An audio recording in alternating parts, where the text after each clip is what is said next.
IVM. It's story time. ஒரு அக்கா தன்னோட தங்கச்சியை எவ்வளவு தூரம் புரிஞ்சுக்கிட்டாங்கன்னு இந்த கதையில பார்க்கலாம்.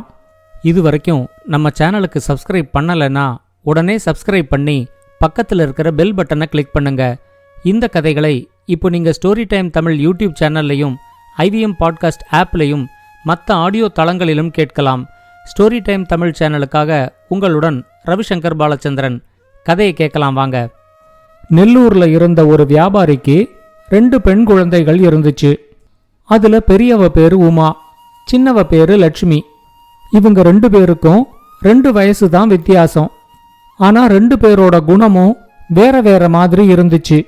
உமாவுக்கு நல்ல பொறுமையும் மற்ற எல்லாரோடையும் நல்லா பழகிற குணமும் இருந்துச்சு. ஆனா லட்சுமிக்கு பொறுமைங்கிறதே கிடையாது. அதோட பொறாமையும் கர்வமும் வேற ரொம்ப அதிகமா இருந்துச்சு. எதுக்கு எடுத்தாலும் தனக்கு கிடைச்சதையும் உமாவுக்கு கிடைச்சதையும் லட்சுமி ஒப்பிட்டு பார்ப்பாங்க. 2 பேருக்கும் திருமண வயசு வந்ததும் முதல்ல உமாவுக்கு திருமணமாச்சு. உமாவோட கணவன் அரசாங்கத்துல ஒரு சாதாரண வேலை தான் பார்த்துக்கிட்டு இருந்தாரு. உமாவுக்கு திருமணமான கொஞ்ச நாள்லயே லட்சுமிக்கும் திருமணம் நடந்துச்சு. லட்சுமியோட அழகை பார்த்து அந்த ஊருக்கு பக்கத்து ஊர்ல இருந்த ஒரு பணக்காரரோட பையன் லட்சுமியை தான் திருமணம் செஞ்சுக்குவேன் அப்படின்னு அடம்பிடிச்சு லட்சுமிய திருமணம் செஞ்சுக்கிட்டான். உமாவும் லட்சுமியும் பிரிஞ்சு வேற வேற ஊருக்கு போயிட்டாலும் லட்சுமியோட மனசுல உமா வீட்டுல என்னென்ன வசதிகள் எல்லாம் இருக்கு, அவங்க எப்படி வாழ்க்கை நடத்துறாங்கன்னு பாக்கறதுல ரொம்ப ஆர்வம் இருந்துச்சு. உமா தன்னோட கணவனோட நிம்மதியா சந்தோஷமா இருக்கா அப்படின்னு தெரிஞ்சதும் லட்சுமிக்கு ரொம்ப எரிச்சலா இருந்துச்சு. உமா வீட்டுக்கே போய் அது உண்மையானு பாக்கறதுக்காக தன்னோட கணவனையும் கூட்டிக்கிட்டு லட்சுமி உமா வீட்டுக்கு வந்து சேர்ந்தாங்க. தன்னோட வீட்டுல இருக்கிற அளவுக்கு எந்த வசதிகளும் உமாவோட வீட்டுல இல்லைங்கிறத லட்சுமி புரிஞ்சுக்கிட்டாங்க. ஆனாலும் உமா எப்படி இவ்வளவு சந்தோஷமா இருக்கா அப்படிங்கறத மட்டும் லட்சுமியால புரிஞ்சுக்க முடியல. உமாவோட கணவன் அலுவலகம் முடிச்சிட்டு வீட்டுக்கு வந்ததும் ஒவ்வொரு நாளும் அந்த ஊர்ல இருந்தவங்களுக்கு எழுத படிக்க சொல்லி கொடுத்துக்கிட்டு இருந்தாரு. அப்படி எழுத படிக்க கத்துக்க வர்றவங்க உமாவோட கணவனை ரொம்ப புகழ்ந்து பேசுறதுனாலதான் அவங்க 2 பேரும் ரொம்ப சந்தோஷமா இருக்கிறதா லட்சுமி நினைச்சுக்கிட்டா. ஒரு நாள் அவரோட சேர்ந்துகிட்டு லட்சுமியோட கணவனும் அந்த ஊர் மக்களுக்கு பாடமெல்லாம் சொல்லி கொடுத்தாரு. அவங்க உடனே லட்சுமியோட கணவன் கிட்ட, நீங்க ரொம்ப நல்லா சொல்லி கொடுக்கறீங்க, உங்க ஊர்ல இருக்கிற எழுத படிக்க தெரியாதவங்களுக்கும் நீங்க இதே மாதிரி சொல்லி கொடுக்கறதுக்கு ஆரம்பிக்கலாம் அப்படின்னு சொன்னாங்க. உடனே அவரு, நான் பெரிய வியாபாரி, ஒவ்வொரு நாளும் லட்சக்கணக்கா பணத்தை போட்டு அதை திரும்ப எடுக்கிற வேலையில இருக்கேன். அதை திரும்ப எடுக்கிறதுல மட்டும்தான் என்னோட கவனம் இருக்கும். எழுத படிக்க தெரிஞ்ச யார் வேணா மற்றவங்களுக்கு எழுத படிக்க கத்து கொடுக்கலாம். ஆனா எல்லாராலையும் வியாபாரம் செய்ய முடியாது, அதுக்கு தனி திறமை வேணும் அப்படின்னு சொன்னான்.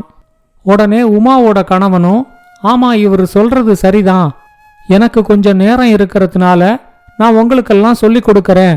இவருக்கு நேரமே கிடையாது, இவரோட ஒவ்வொரு நிமிஷமும் 1000 ரூபாய்க்கு சமம் அப்படின்னு சொன்னான். உமாவோட வீட்டுல ஒரு பழங்கால சிலை இருக்கிறதையும் அதை பார்க்கறதுக்காக ஒவ்வொரு நாளும் நிறைய பேர் வர்றதையும் கவனிச்சுட்டு அதை பத்தி லட்சுமி உமா கிட்ட விசாரிச்சாங்க. உமா உடனே ரொம்ப வெள்ளந்தியா, எங்க வீட்டுக்கு பின்னாடி கிணறு தோன்றப்போ இந்த சிலை கிடைச்சுது, இது ரொம்ப பழங்கால சிலைங்கிறதுனால இதை எங்கிட்டேந்து விலை கொடுத்து வாங்கறதுக்கு நிறைய பேர் முயற்சி செஞ்சாங்க. ஆனா இதை விற்கிறதுக்கு எனக்கு மனசே இல்ல, அதனாலதான் இவங்க எல்லாரும் அடிக்கடி வந்து இந்த சிலைய பார்த்துட்டு போறாங்க அப்படின்னு சொன்னாங்க. அந்த சிலைய நிறைய பேர் வந்து பார்த்துட்டு போறது உமாவுக்கு பெருமையா இருந்தத லட்சுமி புரிஞ்சுக்கிட்டாங்க. 4 நாள் உமா வீட்டுல இருந்துட்டு உமாவையும் அவளோட கணவனையும் தன்னோட வீட்டுக்கு வர சொல்லி அழைச்சிட்டு லட்சுமியும் அவளோட கணவனும் ஊருக்கு கிளம்பினாங்க. அப்ப உமா அவங்க கிட்ட, நான் உனக்கு ஏதாவது பரிசு கொடுக்க விரும்புறேன், ஆனா உன்னோட அந்தஸ்துக்கு தகுந்த மாதிரி கொடுக்கக்கூடிய பொருள் எதுவும் என்கிட்ட இல்ல, அதனால என்கிட்ட இருக்கிற பொருள்ல நீ எதை விருப்பப்படுறியோ அதை கேளு, நான் உனக்கு அதை பரிசா தரேன் அப்படின்னு சொன்னாங்க. உடனே லட்சுமி கொஞ்சம் கூட யோசிக்காம, உங்ககிட்ட இருக்கிற அந்த பழங்கால சிலையை எனக்கு கொடு அப்படின்னு கேட்டாங்க. லட்சுமி ஆசைப்பட்டு கேட்டதும் உமாவும் அந்த பழங்கால சிலைய லட்சுமிக்கு கொடுத்துட்டாங்க. ஊருக்கு போற வழியில லட்சுமியோட கணவன் அவங்க கிட்ட, நீ ஏன் அந்த சிலைய போய் உமா கிட்ட கேட்ட? இப்ப அதை உனக்கு கொடுத்ததுனால உமாவுக்கு தானே பெருமை அப்படின்னு கேட்டாரு. உடனே லட்சுமி சொன்னாங்க, எங்கிட்ட இருக்கிற மாதிரியான ஒரு பொருள் வேற யாருகிட்டயுமே இருக்கக்கூடாது. அப்படி இருக்கிறது எனக்கு பிடிக்காது. இப்ப இந்த சிலை எங்கிட்ட மட்டும்தான் இருக்கு. வேற யாருகிட்டையும் இத மாதிரி சிலை கிடையாது. இத நான் உமா கிட்டேந்து வாங்கினது கூட யாருக்கும் தெரியாது. அதனால பெருமை எனக்கு தான் அப்படின்னு சொன்னாங்க. இது நடந்து 1 மாசம் கழிச்சு உமாவும் அவளோட கணவனும் லட்சுமியோட வீட்டுக்கு வந்திருந்தாங்க. லட்சுமி வீட்டுல 1 வாரம் இருந்துட்டு உமா ஊருக்கு கிளம்புற அன்னைக்கு லட்சுமி வீட்டுக்கு ஒரு முத்து வியாபாரி வந்தாரு. அவரு லட்சுமி கிட்ட, என்கிட்ட ஒரே மாதிரி 2 முத்துகள் இருக்கு. ஒரு முத்தை நீங்க விலை கொடுத்து வாங்கிக்கிட்டா இன்னொரு முத்தை நான் இந்த நாட்டு ராஜாவுக்கு வித்துக்கிறேன். 2 முத்துகளுமே ரொம்ப விலை உயர்ந்தது அப்படின்னு சொன்னாரு. உடனே லட்சுமி கிட்ட அவளோட கணவன் சொன்னாரு, இந்த 2 முத்துகளையும் வேணா நீ வாங்கிக்கோ. ஒரு முத்தை நீ வச்சுக்கிட்டு இன்னொரு முத்தை உங்க அக்கா உமாவுக்கு கொடுத்து அனுப்பு அப்படின்னு சொன்னாரு. உடனே லட்சுமி சொன்னாங்க, 2 முத்தையும் நான் வாங்கிக்க தான் போறேன். ஏன்னா என்கிட்ட இருக்கிற மாதிரியான ஒரு முத்து இந்த நாட்டு ராஜா கிட்ட கூட இருக்கக்கூடாது. ஆனா நீங்க சொல்ற மாதிரி அதுல ஒரு முத்தை நான் உமாவுக்கு கொடுக்க போறதில்ல. 2மே எனக்கு தான். உமாவுக்கு கொடுக்கறதுக்காக ஏற்கனவே நான் ஒரு புடவைய வாங்கிட்டேன் அப்படின்னு சொல்லி ரொம்ப மட்டமா இருக்கிற ஒரு புடவைய காட்டினாங்க. ஆனா லட்சுமி கொடுத்த புடவைய உமா சந்தோஷமா வாங்கிக்கிட்டு போனாங்க. எல்லா விதத்திலையும் உமாவை விட தான் சந்தோஷமா இருக்கிறதா லட்சுமி தனக்குத்தானே ரொம்ப பெருமைப்பட்டுக்கிட்டாங்க. உமாவோட கணவன் அவங்க கிட்ட, லட்சுமி அளவுக்கு நமக்கு வசதி இல்லையே அப்படின்னு நினைச்சு உனக்கு வருத்தமா இருக்கா அப்படின்னு கேட்டப்போ உமா சொன்னாங்க, லட்சுமியோட குணம் பத்தி தான் நமக்கு தெரியுமே. அவ எல்லா விஷயத்திலையும் என்னோட ஒப்பிட்டு பார்த்து பொறாமப்படுவா. லட்சுமியோட வசதியான வாழ்க்கைய பார்த்து எனக்கு பெருமைதான், பொறாமையெல்லாம் கிடையாது. நமக்கு வசதி குறைவா இருந்தாலும் நாம சந்தோஷமா தானே இருக்கோம், அது போதும் அப்படின்னு சொல்லிட்டாங்க. இதுக்கு நடுவுல வேலை எதுவும் செய்யாம வீட்டுல நல்லா சாப்பிட்டு சாப்பிட்டு தூங்கினதுல லட்சுமியோட உடல் ரொம்ப பெருத்து போச்சு. அதனால அவங்களோட அழகும் ரொம்ப குறைஞ்சு போச்சு. இப்ப அவங்களோட மனசுல உமா தன்னை விட ஒல்லியா அழகா இருப்பாங்களே அப்படின்னு நினைச்சு உமா மேல ரொம்ப பொறாமையா இருந்துச்சு.